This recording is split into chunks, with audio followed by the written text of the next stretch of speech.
The hand hit my shoulder before I even heard him move. I stumbled sideways into the corridor wall, my books sliding out of my arms and scattering across the polished floor. For a moment, everything went quiet, except the ringing in my ear and the soft hum of the Academy's overhead lights. "Watch where you are standing, Deathworlder," Kaelin said, stepping past me like I was furniture that had been placed in his way. I did not fall. I did not cry out. I simply straightened my back, picked up my books one by one, and said nothing. That was the hardest part. Not the shove itself, the silence I forced myself to keep afterward. My name is Mira Voss, and I am, as far as anyone in this academy is concerned, a walking rumor. I come from a planet called Caldris, a place most species in this galaxy describe using words like brutal, merciless, and unsurvivable. They call it a death world. I call it home. I am one of only 3 humans who have ever been accepted into the Interstellar Officers Academy, and the only one currently enrolled. I did not get here through charity or quota. I earned my seat through testing scores that made 3 separate admissions committees request a second review, certain that a scoring error had occurred. There was no error. I was simply better prepared than they expected, because where I come from, being unprepared means you do not get a second chance. Kaelin does not care about any of that. He comes from Aurelia Prime, a garden world so gentle that its people do not even have a word for famine. His family holds political influence that stretches across 3 star systems, and he has spent his entire life being told that he is destined for greatness. When I outscored him in the simulator rankings during our second week of training, something in him decided that could not be allowed to stand. I gathered the last of my books from the floor and walked to my quarters without looking back at him. My shoulder throbbed where his hand had struck me, already forming a bruise beneath my uniform sleeve. It was not a serious injury. On my homeworld, children learn to walk through terrain that would kill an adult from almost any other species within a day. A shove in a hallway barely registers as discomfort. But it was not about the pain. It was about what the pain represented. I sat on the edge of my bed that night, staring at the star chart on my wall, tracing the tiny dot that marked Caldris among 1,000 other worlds. I thought about my mother, who had taught me to recognize the warning calls of predators before I could properly speak. I thought about my father, who had shown me how to purify water from streams that would poison almost any other species within minutes. I thought about the friends I had lost growing up, not to violence, but simply to the ordinary business of surviving somewhere that did not want us there. Humans are strange to the rest of the galaxy. We evolved on a world with punishing gravity, unpredictable weather, aggressive wildlife, and diseases that mutate faster than most species can study them. To survive there, our bodies developed in ways that other species find deeply unsettling. Our reflexes are faster than they should be for a species of our size. Our bones are denser. Our muscles generate more force per movement than physics seems to allow for creatures our shape. Scientists from a dozen other worlds have written papers trying to explain it, and most of them end with some version of the same conclusion. Humans should not be able to do what they do, and yet they do it anyway. None of this makes us proud. If anything, it makes many of us cautious. We know what our bodies are capable of, and most of us spend our whole lives making sure we never have to find out in front of someone else. I had promised myself, on the shuttle ride to this academy, that I would not be the human who confirmed every frightened rumor. I wanted to be known for my mind, my discipline, my scores, not for what my hands could do if I ever stopped holding them back. The academy itself is beautiful in a way that still surprises me some mornings. Built into the side of a mountain on a temperate, orderly world, its towers catch the light of 2 suns at once, and the training halls stretch wide enough to hold entire simulated battlefields. Cadets from a dozen species walk its halls, most of them soft in ways they do not even realize, raised on worlds that never demanded very much of their bodies. They are kind in their own way. They are also, without meaning to be, careless. Careless is a good word for what happened in that corridor. Kaelin did not think of it as anything serious. To him, it was a small, satisfying correction, a way of reminding the girl from the primitive world that she did not belong at the top of the rankings. He did not consider, even for a moment, what it might mean to put his hand on someone built the way I was built. I decided, that first night, that I would not give him the reaction he wanted. I would report it through proper channels, the way the Academy's own conduct guide instructed. I believed, foolishly perhaps, that a formal system built by careful, rule-following species would take a complaint seriously, regardless of how small the injury looked on a medical scan. The next morning, I walked to the administration office before my first class, my report already drafted on my data slate. The officer at the desk, a tall, feathered being named Rel, looked over my complaint with polite disinterest. "A shove," Rel said, glancing at the description. "Any visible injury?" I rolled up my sleeve. The bruise had darkened overnight, spreading across my shoulder in shades of deep blue and violet. Rel's feathers flattened slightly, the closest thing to surprise their species displayed. "That will be logged," Rel said, tapping something into their console. "Someone will follow up." I thanked them and left, feeling, for the first time since arriving, a small flicker of hope that the system might actually work the way it was supposed to. I did not yet understand how differently the Academy would come to see an injury on a body like mine, once it started asking questions it had never needed to ask before. Classes that day felt unusually long. In tactical theory, I sat 2 rows behind Kalen, watching the back of his neck as he laughed quietly with his friends, utterly unconcerned. In hand-to-hand fundamentals, our instructor, a broad-shouldered veteran named Officer Halden, paired us for a basic grappling drill, apparently unaware or uninterested in the tension between us. "Light contact only," Halden reminded the room. "This is about form, not force." Kalen smiled at me as we squared off on the mat, a private, knowing smile meant only for me. "Try not to hurt yourself, Deathworlder," he said, just loud enough for the cadets nearby to hear. I did not answer. I simply performed the drill exactly as instructed, controlled and precise, letting him believe, for now, that his words had landed exactly as he intended. Inside, something old and familiar stirred, something I had spent years learning to keep quiet. It was not anger exactly, it was recognition. My body remembered, in the way bodies always remember, that somewhere in this pleasant, orderly place, a threat had introduced itself to me, and every instinct shaped by a lifetime on Caldris was quietly, patiently taking note. I finished the drill without incident, bowed to Kalen the way protocol required, and walked off the mat with my heartbeat steady and my expression calm. I told myself that the formal complaint would be enough. I told myself that reasonable people, once informed, would handle this reasonably. I did not yet know how wrong I was about to be proven, or how much that mistake would end up costing everyone involved, including me. That evening, alone in my quarters, I opened a small data file I kept hidden from almost everyone at the Academy. It contained old recordings from home, footage my parents had sent before I left.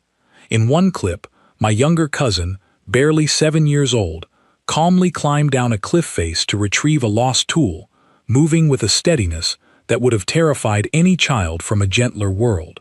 In another, my father demonstrated how to break the grip of a predator twice his size using nothing but leverage and timing, his voice calm the entire time, as though he were teaching me to fold laundry rather than survive an attack. I watched these clips not out of nostalgia, but out of reminder.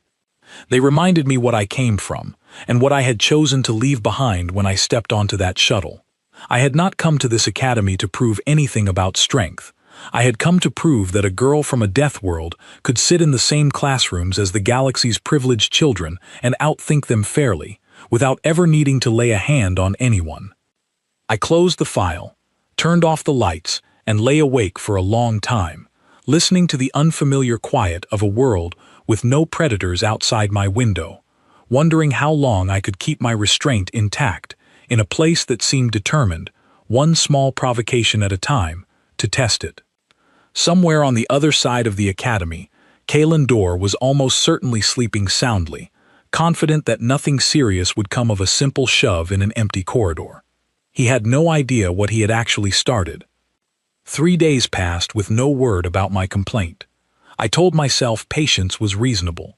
Academies handle hundreds of small disputes every semester, and I was, after all, a new species to their system, an unfamiliar case that probably required extra review.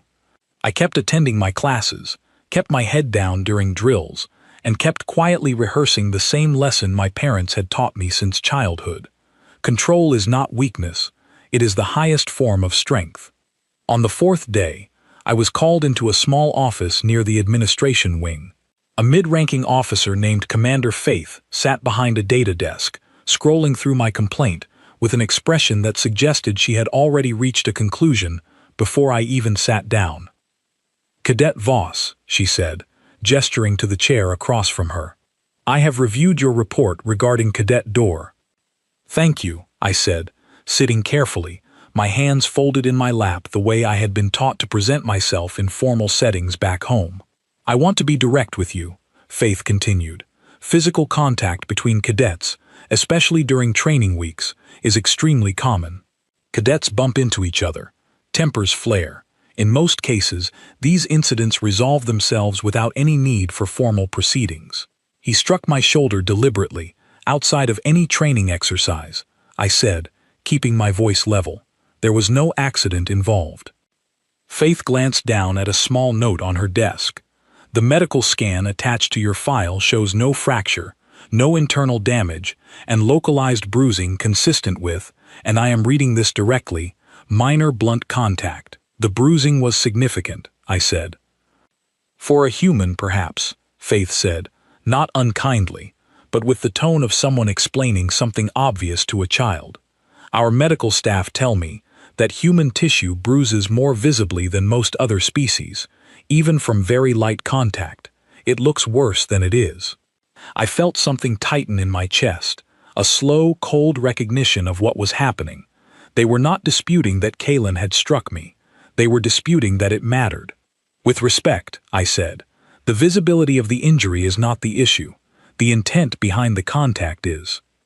Faith folded her hands. "Cadet Dorr has stated that the contact was accidental, the result of a crowded corridor. Without additional witnesses or evidence contradicting his account, there is little more the Academy can do beyond a verbal reminder about hallway conduct." "There were no witnesses because it happened in an empty corridor," I said. "That does not mean it did not happen."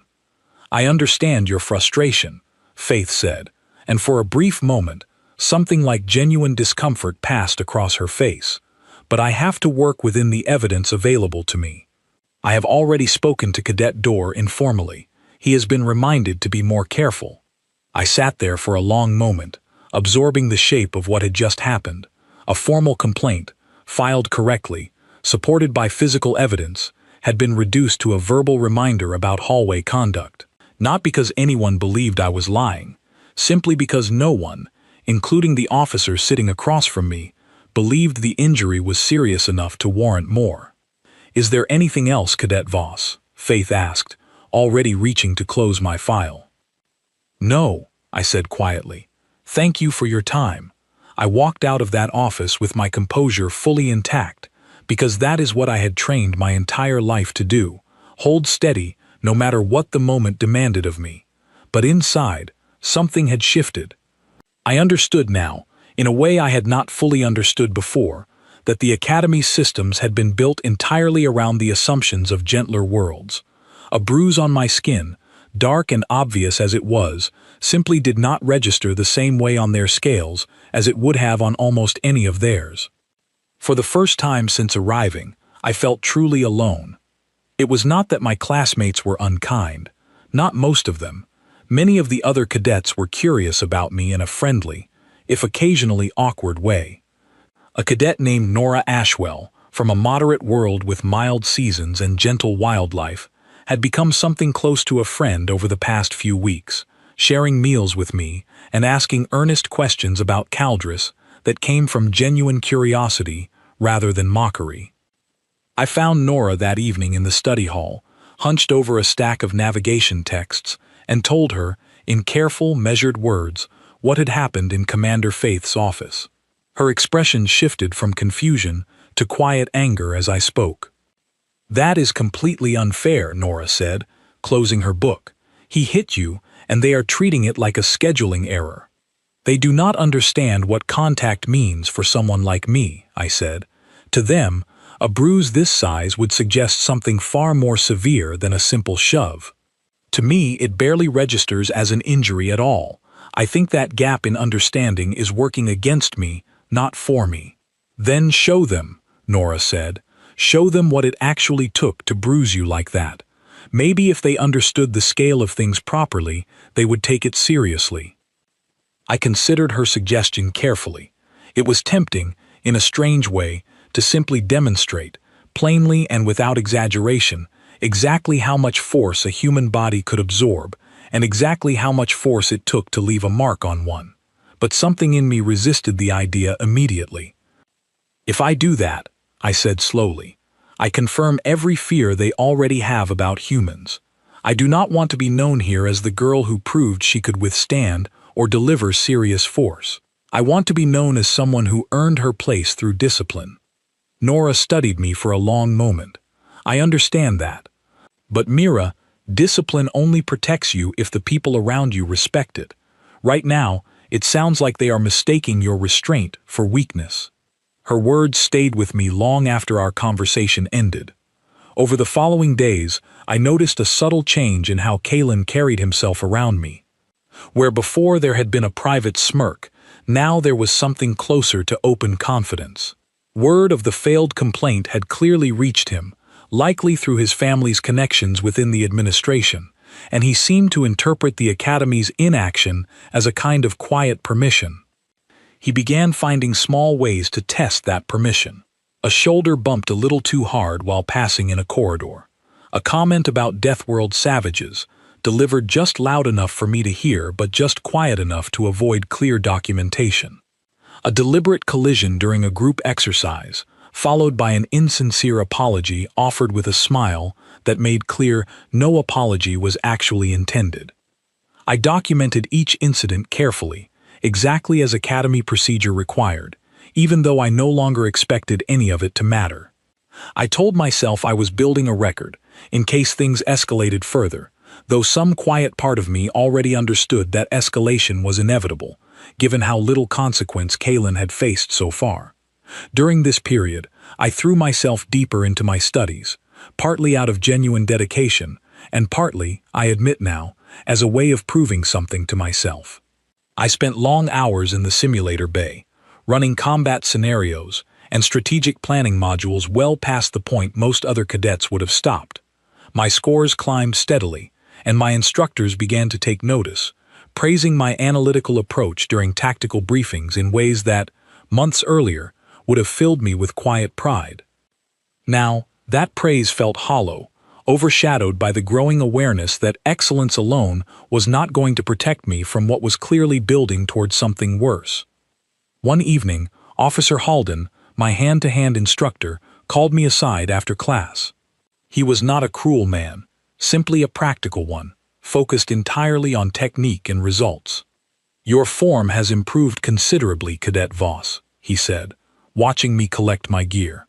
"You move with more restraint than most cadets your age. Careful control, minimal wasted force." "Thank you, sir," I said. He studied me for a moment longer than felt comfortable. "There is a difference, cadet, between controlling your strength and hiding it. I have trained enough cadets to recognize both. You are doing the second one." I did not answer immediately, unsure how much honesty the moment allowed for. "I am simply following proper drill techniques, sir," I said carefully. Halden's expression suggested he did not entirely believe me, though he did not press the point further. "Just be careful," he said instead, gathering his own equipment. "Control that goes unacknowledged for too long has a tendency to surface eventually, whether we intend it to or not." I thought about his words for the rest of that night, turning them over slowly in my mind. I did not yet know how quickly they would prove true. The following week brought a mandatory joint training exercise between several cadet squads designed to simulate coordinated combat scenarios under pressure. Cadets from multiple worlds would be paired randomly, tested not only on individual skill but on their ability to react honestly under stress, without time to plan or posture beforehand. When the pairing list was posted outside the main training hall, I felt a small, cold knot form in my stomach as I read the names assigned to my group. Kalen Dorr's name sat directly beside mine. I stood there for a long moment, staring at the list, aware that whatever fragile balance I had maintained over the past 2 weeks was about to be tested in front of an audience far larger than any empty corridor could provide. Nora found me a few minutes later, reading over my shoulder, and went very quiet. "Mira," she said softly, "whatever happens tomorrow, please be careful." I did not answer right away. I simply looked at the training schedule, at the countdown to the exercise, and felt, for the first time since arriving at the academy, a strange and unfamiliar calm settle over me. Not the calm of confidence, the calm of inevitability.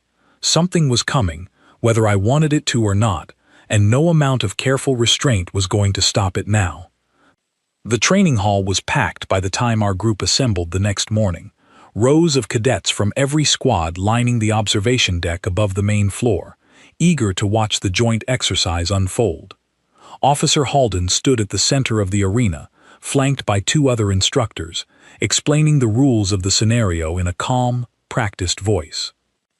"This exercise simulates a contested extraction under time pressure," Halden announced, his voice carrying easily across the hall. "Pairs will alternate between offensive and defensive roles. Contact is permitted at controlled intensity, monitored continuously by the safety systems overhead. Anyone exceeding safe thresholds will be flagged and paused immediately."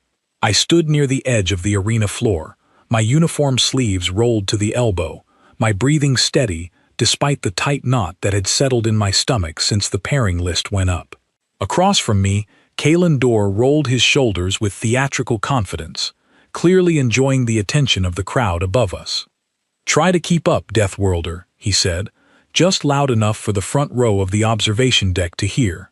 A ripple of quiet laughter followed his words. I said nothing.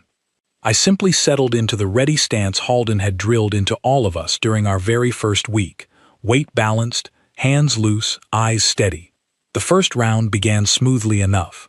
I took the defensive role, and Kalen advanced with a series of textbook strikes, each one well within the boundaries the safety systems allowed. I redirected his momentum cleanly, using controlled, minimal movement exactly the way I had trained myself to, careful never to reveal more capability than the moment strictly required. The crowd above murmured with mild interest, clearly expecting little from a defensive exchange between 2 cadets whose skill levels, on paper, appeared roughly comparable. When the roles switched, and Kalen took the offensive position again for the second exchange, something in his posture changed. His earlier confidence sharpened into something harder, more deliberate. I recognized, a half-second too late, that he had been waiting for exactly this moment, in front of exactly this audience. "Let us see what the primitive world's finest can actually do," he said, and lunged forward with far more force than the drill required. What followed happened faster than I could fully process at the time, though I have replayed it countless times since in the quiet hours before sleep. His hand connected with the side of my face, an open strike delivered with enough force to snap my head sideways and send a sharp, ringing pain through my jaw. It was not an accident of momentum or a miscalculated training strike. It was deliberate, and it was meant to humiliate me in front of every cadet watching from above. For 1 full second, the entire hall went silent. I have spent my whole life explaining, patiently and carefully, that humans are not violent by nature. We are simply built from a world that demanded extreme capability just to survive an ordinary afternoon. Every reflex encoded into my body since childhood exists for exactly one purpose: to respond instantly and decisively to sudden, unexpected threat, without giving the threat time to repeat itself. My body did not consult me before it responded. It simply responded, the way 10,000 years of survival instinct trained it to. I do not remember consciously deciding to move. I remember the strike landing, and then I remember being already in motion, faster than the overhead safety systems appeared prepared to register. My arm swept upward, catching Kalen's wrist mid-retreat, and with a single precise motion of leverage, I redirected his own momentum back into himself. He was airborne for less than a second before his back struck the reinforced practice armor stacked at the edge of the arena, the impact loud enough to echo across the entire hall. The armor, designed to absorb far greater force during standard combat drills, cracked audibly along its center seam. Kalen slid to the floor in a heap, dazed but, I noted with some distant, disciplined part of my mind, entirely uninjured beyond the shock of the fall. I had redirected his own force, not added significant force of my own. Even in that instant, some deeply trained portion of myself had continued calculating exactly how much was necessary, and exactly where the line sat that I refused to cross. But the room did not see restraint. The room saw a Deathworld girl move faster than their instruments were calibrated to track, and send a noble-born cadet flying hard enough to crack reinforced armor plating without visible effort. For a long moment, absolute silence held the entire training hall. Then the overhead safety system finally caught up, its warning tone blaring across the arena, a full second too late to have mattered, flashing a bright amber alert that read exceeded threshold parameters, pausing all activity immediately. Officer Halden moved fast, crossing the arena floor in long strides, positioning himself between Kalen and me with the calm authority of someone who had clearly seen worse chaos in his career and refused to let a training hall descend into panic. "Stand down," he said firmly, though I was already standing perfectly still, my hands loose at my sides, my breathing only slightly elevated. "Cadet Voss, step back to the perimeter line." I obeyed immediately, walking back with slow, deliberate steps, aware of every eye in the hall following my movement. Kalen sat up slowly, rubbing the back of his head, his earlier confidence entirely gone, replaced by something closer to genuine shock. He looked at me the way someone looks at a natural disaster they had, until this exact moment, believed only existed in stories told to frighten children. "She attacked me," he said, his voice unsteady, directed toward Halden rather than toward me. "You all saw it. She attacked me without warning." I saw a controlled defensive redirection following an unauthorized strike to Cadet Voss's face, Halden said flatly, his tone leaving no room for argument. "The footage will confirm the sequence of events exactly as I observed them." The observation deck above us had gone almost entirely silent, cadets from a dozen species staring down at the arena floor with expressions ranging from disbelief to open unease. I caught sight of Nora near the front row, her hand pressed against her mouth, her eyes wide with something that looked less like fear of me and more like fear for me. Halden turned toward me, his expression unreadable. "Cadet Voss, are you injured?" I touched my jaw gently, feeling the heat already spreading beneath my skin where Kalen's strike had landed. "A bruise, sir. Nothing requiring medical attention. You will report to medical regardless," Halden said. "Standard procedure, following any threshold exceeding contact." "Yes, sir," I said quietly. The exercise was suspended immediately. Cadets ushered out of the training hall in small, murmuring groups, while medical staff arrived to check on Kalen, who insisted repeatedly, with mounting frustration, that the entire situation had been provoked without warning. I stood near the edge of the arena, waiting for instructions, watching the cracked practice armor being examined by two technicians whose expressions suggested they had not expected to find that particular kind of damage from a standard cadet exercise. One of the technicians ran a scanning device along the fracture line, then glanced up toward Halden with an expression of quiet disbelief. "This armor is rated to withstand direct impact from heavy combat drones," the technician said. "A cadet redirect should not have produced anything close to this kind of stress fracture." Halden did not answer immediately. Instead, he looked at me, his expression thoughtful rather than alarmed, the look of a practical man carefully recalculating everything he thought he understood about the cadet standing in front of him. "Cadet Voss," he said finally, "how much of that exchange would you say represented your full capability?" I considered the question carefully before answering, aware of how much weight my response now carried. "Less than a fraction of it, sir," I said honestly. I redirected his momentum. I did not add significant force of my own. If I had, the outcome would have been considerably different. A long silence followed my words, broken only by the quiet hum of the overhead lighting and the distant murmur of cadets still filing out through the exit corridors. "I see," Halden said finally, his voice carefully neutral. "Report to medical, cadet. We will discuss the rest of this later." I left the arena floor with my composure fully intact on the outside, though inside, something had shifted permanently. For weeks, I had worked to hide exactly this outcome, terrified of confirming every quiet fear the Academy harbored about people from worlds like mine. Now, in a single unplanned exchange lasting less than 2 seconds, I had done exactly that, in front of an audience of witnesses and a recording system that would preserve every frame for review.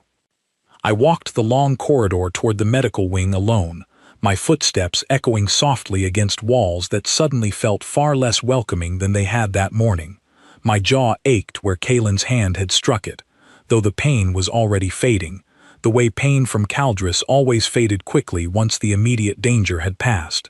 What lingered instead was something heavier, a slow, uneasy awareness that everything about my carefully maintained balance at this academy had just changed, whether I was ready for it or not. Behind me, in the emptied training hall, technicians continued examining the cracked armor plating, murmuring quietly among themselves, while somewhere in the administration wing, word of the incident was already beginning to spread through channels far faster than any official report could hope to control. I did not yet know it, but by the time I reached the medical wing, a full recording of the exchange had already been forwarded, through channels well above Officer Halden's authority, directly to the office of the Academy's commandant. The quiet, careful life I had built for myself over the past several weeks was about to end, and something far larger, far more consequential, was only just beginning. By the following morning, the training hall incident had become the only topic anyone at the Academy seemed willing to discuss. I heard the whispers everywhere I went, in the dining hall, along the corridors, even drifting through the open doors of classrooms I passed on my way to review sessions. Cadets from a dozen worlds who had barely acknowledged my existence a week earlier now watched me with a mixture of caution and open curiosity, as though I had transformed overnight into something entirely different from the quiet, disciplined student they thought they knew. I was summoned to the commandant's office shortly after midday, escorted by an aide who said almost nothing during the long walk through the administration wing. The Academy's commandant, a composed, silver-haired officer named Halstrom Vane, had served for decades across multiple systems and carried a reputation for calm, measured judgment that even the most nervous cadets found reassuring. His office was quiet when I entered, the recorded footage from the training hall already displayed, paused, on a large screen along one wall. Commander Faith stood near the window, her expression far less dismissive than it had been during our earlier meeting. Officer Halden sat in a chair near the desk, his arms crossed, watching me carefully as I entered. "Cadet Voss," Vane said, gesturing toward an empty chair. "Please, sit." I sat, keeping my posture straight, my hands folded neatly in my lap.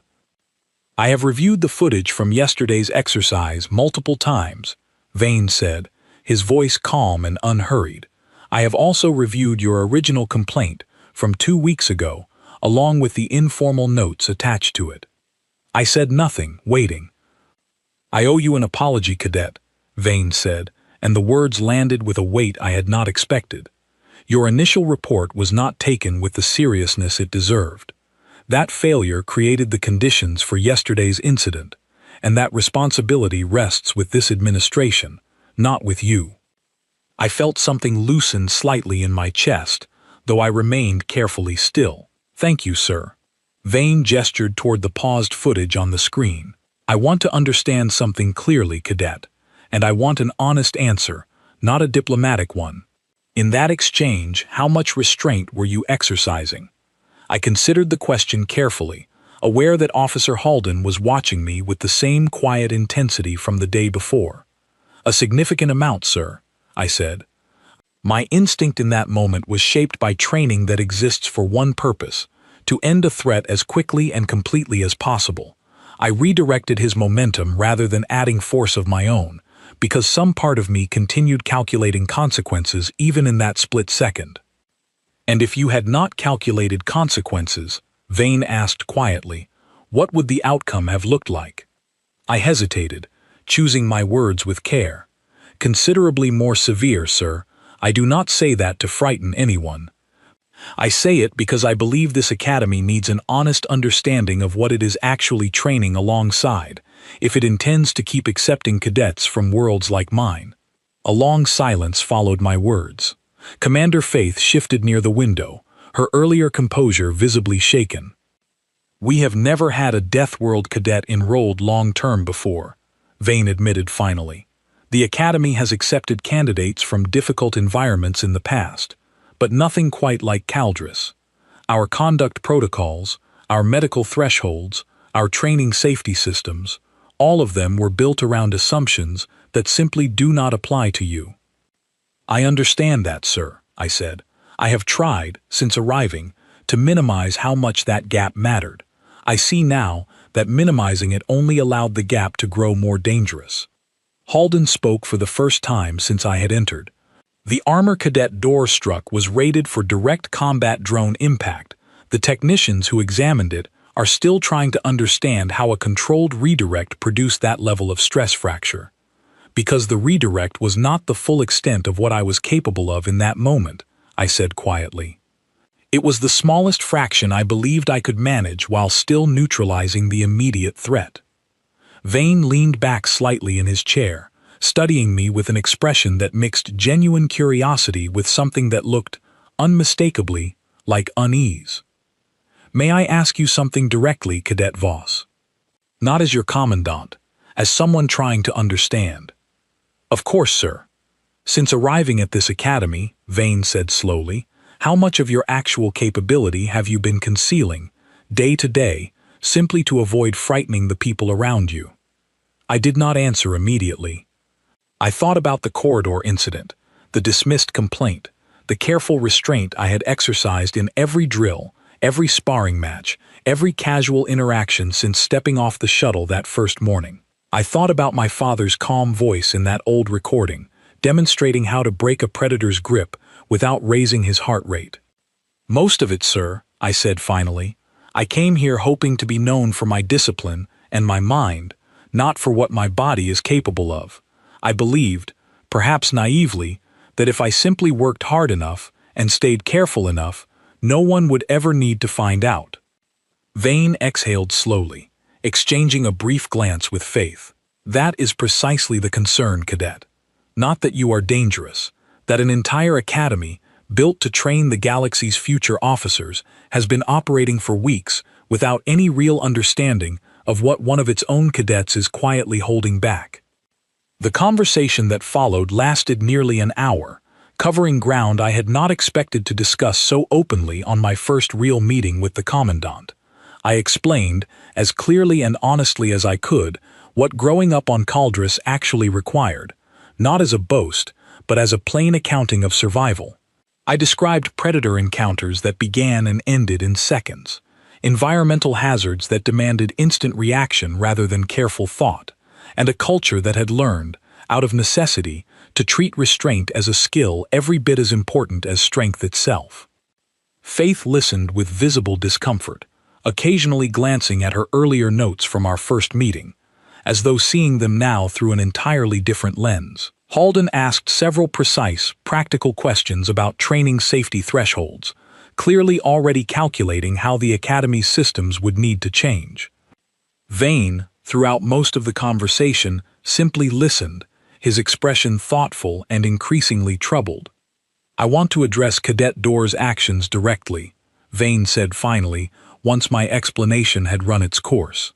"The footage confirms an unprovoked strike, delivered deliberately and with clear intent to humiliate, following a documented pattern of prior harassment that this administration failed to properly address. That failure will be corrected. Cadet Voss and Cadet Dorr will face consequences appropriate to his conduct. Thank you, sir, I said quietly. I also want to be transparent with you about something else, Vane continued. News of yesterday's incident has already reached several other departments within this academy, along with a few visiting instructors from allied worlds. I imagine, by tomorrow, this conversation will no longer be a private matter between the four of us. He was right, though even he seemed to underestimate how quickly the story would spread. Within 2 days, the incident had reached instructors from 3 visiting delegations, several of whom, I later learned, came from worlds with their own long histories navigating challenging environments. One instructor in particular, a broad, quiet being named Instructor Doran, from a moderately harsh world called Threnholm, requested a private meeting with me shortly after the news broke academy-wide. I have read the incident report, Doran said, settling into the chair across from me in a small, quiet study room. I want you to know, Cadet Voss, that some of us are not surprised. Sir? I asked, uncertain what he meant. Threnholm is not Caldris, Doran said. Our world is difficult, but nowhere near as demanding as yours. Still, we understand something about what it means to come from a place that shapes its people through hardship, rather than comfort. I have spent years watching cadets from gentler worlds underestimate anyone who comes from somewhere harder. It rarely ends the way they expect. I did not want it to end this way at all, I admitted quietly. I wanted to be judged on my performance, not my biology. That is an understandable wish, Doran said, not unkindly. But sometimes, Cadet, an institution needs an uncomfortable lesson before it can properly recognize what it is actually working with. I suspect this academy just received exactly that lesson. Meanwhile, Kalen's family, upon learning of the incident, attempted almost immediately to reshape the narrative through their considerable influence. Official statements began circulating within academy channels describing the event as an unprovoked assault against their son, conveniently omitting any mention of the deliberate strike that had preceded my response. For a brief, tense period, it seemed possible that political pressure might succeed in rewriting the story entirely. The recorded footage, however, proved impossible to dispute. Every angle captured by the training hall's monitoring system showed the same sequence with unmistakable clarity: Kalen's deliberate strike, followed by my controlled, defensive redirection. No amount of political influence could argue convincingly against footage that clear, reviewed by dozens of instructors and officials across multiple departments. Faced with undeniable evidence, Kalen's family quietly withdrew their initial statements, though not without lodging a series of formal complaints regarding training safety protocols, clearly an attempt to shift attention away from their son's conduct. Vane, to his credit, did not allow the political pressure to alter his judgment.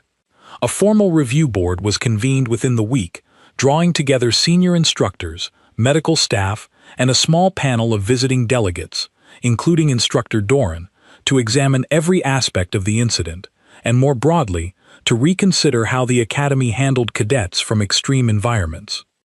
I sat through much of that review in a small observation room adjacent to the main hearing chamber, watching through a transparent partition as instructors debated training thresholds, safety protocols, and conduct guidelines that had clearly never anticipated a student quite like me.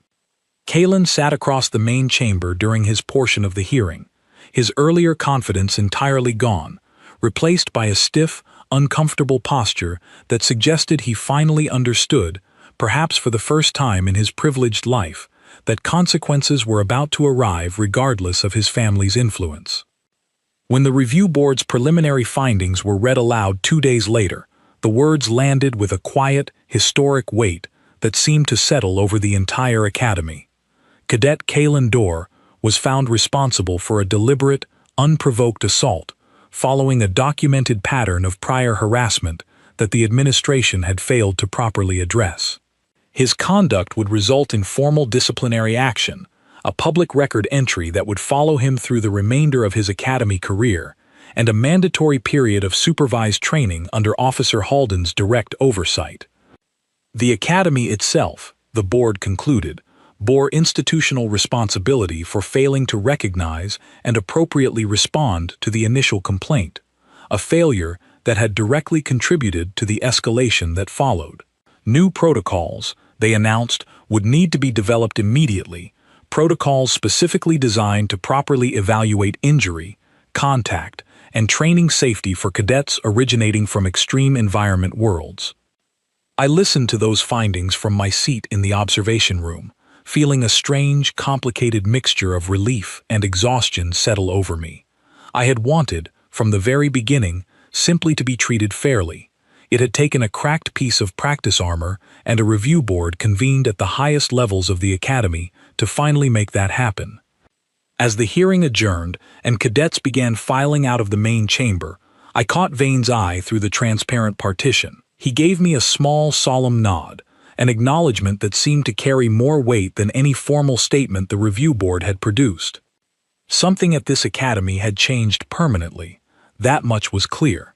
What remained uncertain, at least to me in that quiet moment, was exactly what kind of place it would become now that its careful assumptions about gentleness and strength had been so thoroughly, unavoidably corrected. The changes began almost immediately, faster than I had expected from an institution as large and layered as this one. Within a week, new medical guidelines appeared across every department, revised specifically to account for physiological differences between species when assessing injury severity.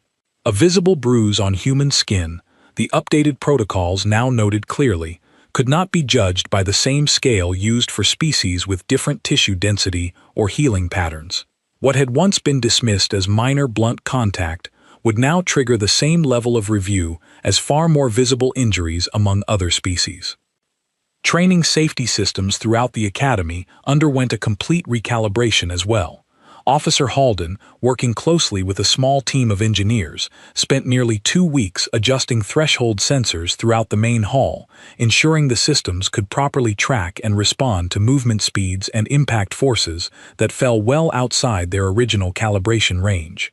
During one of our private training sessions, he mentioned, almost in passing, that the engineers had needed to rebuild nearly a third of the arena's monitoring software entirely from scratch. We built this place assuming a fairly narrow range of physical capability, Halden admitted one afternoon, watching me complete a controlled drill with careful, measured movement. Turns out that range was narrower than we realized. Conduct guidelines changed too, though those changes came with more visible discomfort among the senior staff.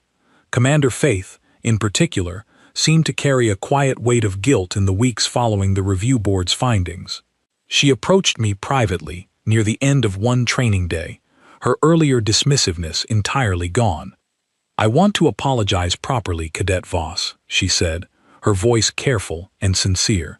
"Not the formal apology already logged in your file. A personal one. I dismissed your complaint because I judged it against a scale that never should have applied to you. That was a failure of understanding on my part, and it placed you in real danger." "Thank you," I said, and I meant it. I think many people here were operating from assumptions they never had reason to question before. I do not think that makes the failure less real, but I understand how it happened. "That is more grace than I probably deserve," Faith said quietly, before excusing herself. Kalen's formal punishment played out publicly over the following weeks, a mandatory period of supervised training under Officer Halden's direct oversight, combined with a public record entry that would follow him for the remainder of his academy career. His family's influence, which had shaped so much of his earlier confidence, proved unable to erase footage that every senior instructor at the academy had already reviewed personally.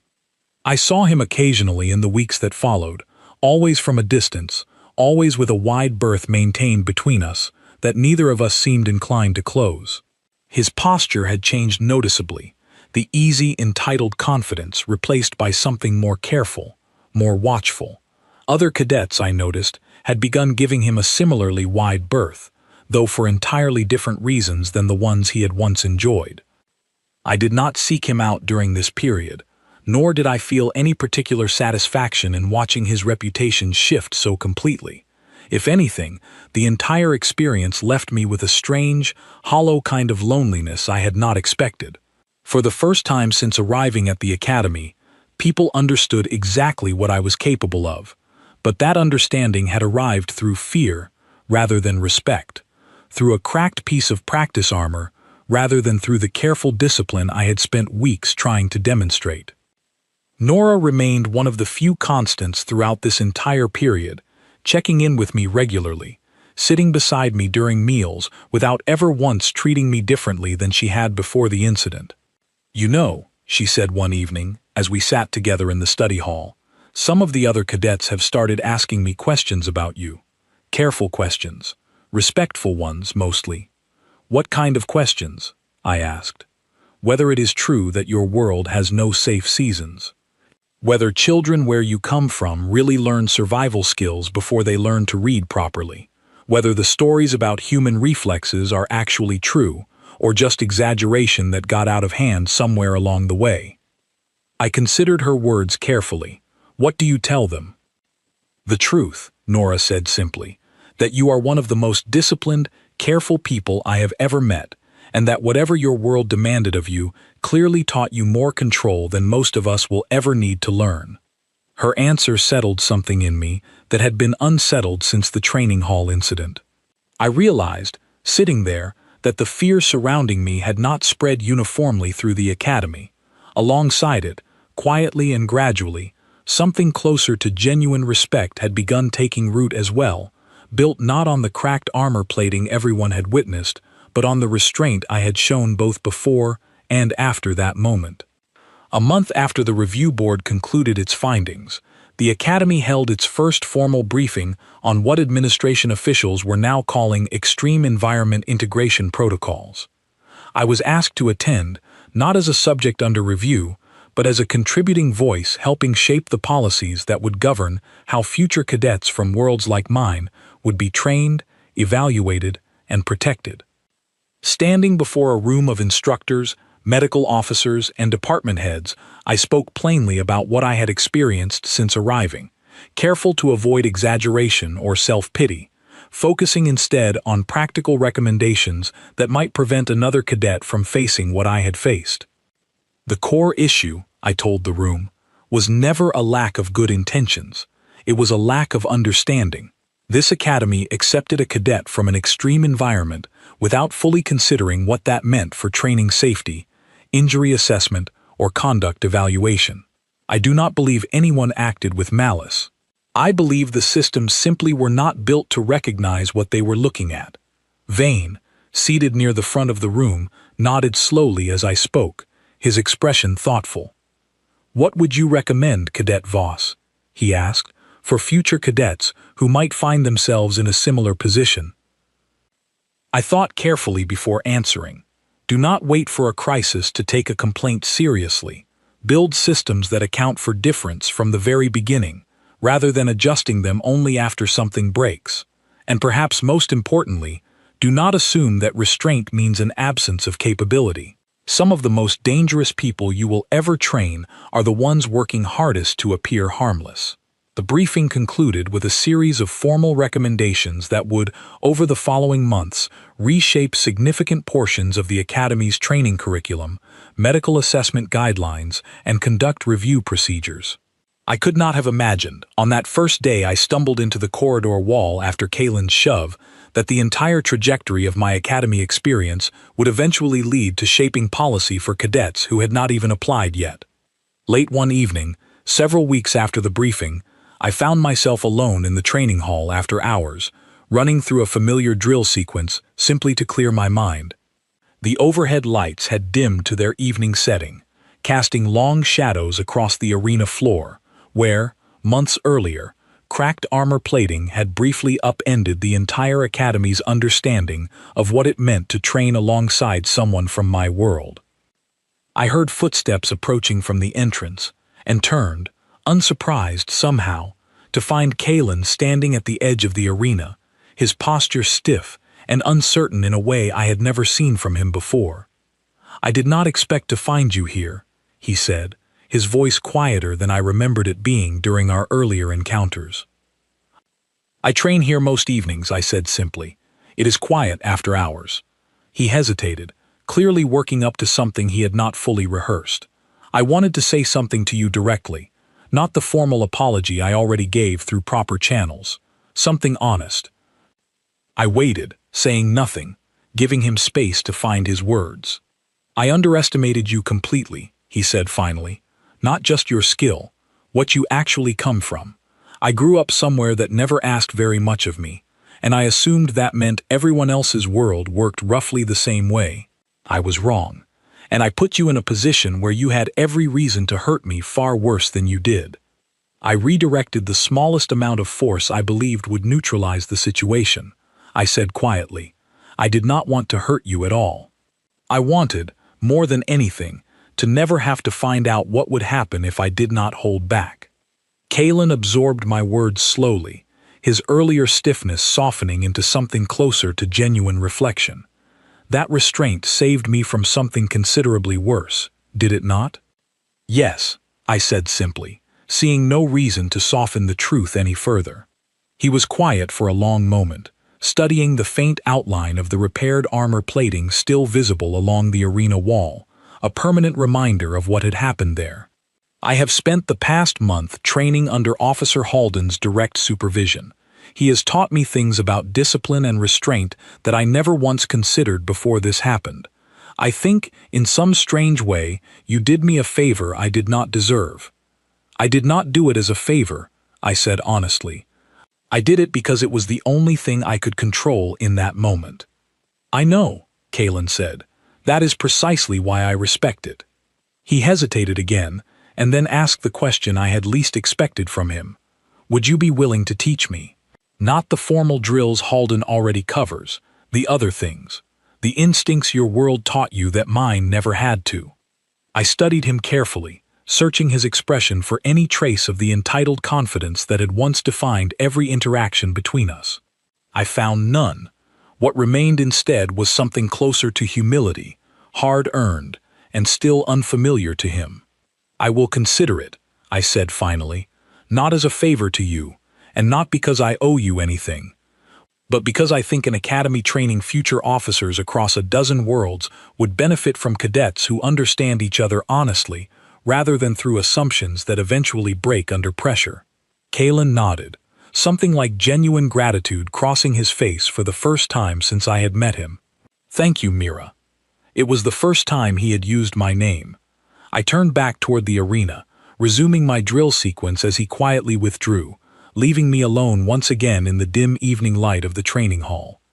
I moved through the familiar motions my parents had taught me years earlier, each movement precise and controlled, exactly the kind of discipline I had always hoped would define my time here, long before a single reckless shove in an empty corridor had set an entirely different chain of events into motion.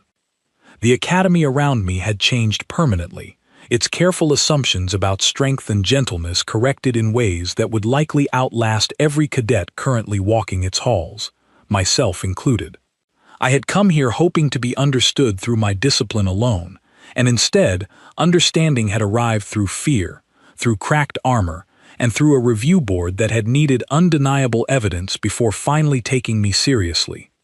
But somewhere within that difficult, unwanted lesson, something more lasting had also taken root, a quiet, growing respect, built not on what I was capable of, but on how carefully, consistently, I chose never to use it unless there was truly no other option left. I finished my drill as the overhead lights dimmed further toward the night cycle, my breathing steady, my mind calm, and for the first time since stepping off that shuttle months earlier, I felt something close to genuine belonging settle quietly over the empty training hall around me. Whatever came next at this academy, I would face it exactly as I always had, not as a Deathworld girl anyone needed to fear, but simply as Mira Voss, disciplined, careful, and finally, fully understood.